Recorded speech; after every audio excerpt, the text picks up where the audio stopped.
34 सालों के बाद हमारे भारत में नई शिक्षा नीति लागू किया गया। अब जीडीपी का 6% अब एजुकेशन पर खर्च होगा। स्कूल में 10+2 को समाप्त कर अब शुरू होगा 5+3+3+4 का फॉर्मेट। इस फॉर्मेट क्या है, तो इस फॉर्मेट को हम लोग समझते हैं। तो पहला स्टेज में कहता है कि अब हम लोग पहला स्टेज में नर्सरी टू 2 क्लास की शिक्षा प्राप्त करें, जिसमें बेसिक ज्ञान पर ध्यान दिया जाएगा। सेकंड स्टेज में 3 to 5 क्लास, जिसमें हम लोग मातृभाषा पर पकड़ मजबूत करेंगे।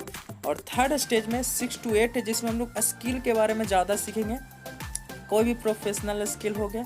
और फोर्थ स्टेज 9 to 12 क्लास है, इसमें हम लोग अब कोई भी सब्जेक्ट को चुनने में आज़ादी होंगे। अगर साइंस का जो स्टूडेंट है वो इस नीति में 10वीं और 12वीं की बोर्ड परीक्षा को और आसान बना दिया जाएगा।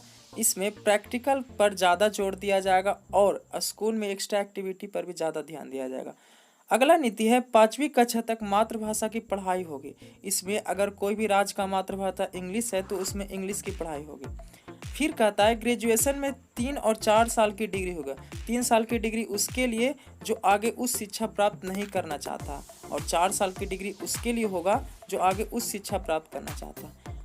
नई नीति में एमफिल को समाप्त कर दिया जाएगा। ये एमफिल जो पीएचडी करना चाहता है उसको एमफिल करना जरूरी होता था, लेकिन अब एमफिल करने की ज़रूरत नहीं होगी।